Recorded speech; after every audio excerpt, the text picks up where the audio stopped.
ជំរាបសួរបាទថ្ងៃនេះខ្ញុំមានជាប្រភេទ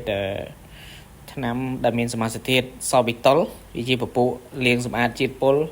មិនថាបាក់សីមិនថាជ្រូកមិនថាមាន់ឬទាទេយើងអាចប្រើបានហើយសម្រាប់បាក់សីគឺល្អមែនទែនតើតើមួយការប្រើទៅលើទាលើមាន់ហើយបើទាលើទាដេញវាលគឺល្អបំផុតព្រោះសម្បូរជាតិពុលក្នុងសប៊ីតុលនេះគឺវាទី1វាលាងសម្អាតជាតិពុលដែលវាមានសមាសធាតុសប៊ីតុលហ្នឹងហើយនឹងមួយទៀតតកតងមួយសម្រាប់ជ្រូកដែលវាមានបញ្ហាក្តៀនលាមកយើងអាចប្រើបានដូចគ្នាហើយបើសម្រាប់គោតកតងមួយបញ្ហាហើមពោះក៏យើងអាចច្រកនេះប្រើបានដូចគ្នាដែរកម្រិតប្រើរបស់វាក៏ល្អដែរយើងលាងមួយទឹកយកទៅច្រកក៏បានឬក៏យើងបូមយកទៅច្រកផ្ទាល់ក៏បានតកតងជាមួយបាក់សីគឺប្រើអមជាមួយថ្នាំអង់ទីប៊ីយោទិកគឺល្អមែនតើត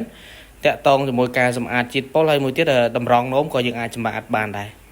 សម្រាប់សត្វដែលខ្សោយសត្វដែលទល់លាមកអីសូមកុំភ្លេចហេប៉ាតុលជាពិសេសគោដែលហើមពោះគឺហេប៉ាតុលល្អបំផុតក្នុងហ្នឹងវាមានចំណុះ1លីត្រហេប៉ាតុលមិនត្រឹមតែមានសមាសធាតុសប៊ីតុលទេវាមានសមាសធាតុវីតាមីននិងពពួកអាស៊ីតអាមីណេផ្សេងទៀតជាច្រើនហើយនឹងមានសមាសធាតុដែលជួយបណ្ដុះដល់រោមសម្រាប់សត្វដែលចម្រុះផងដែរ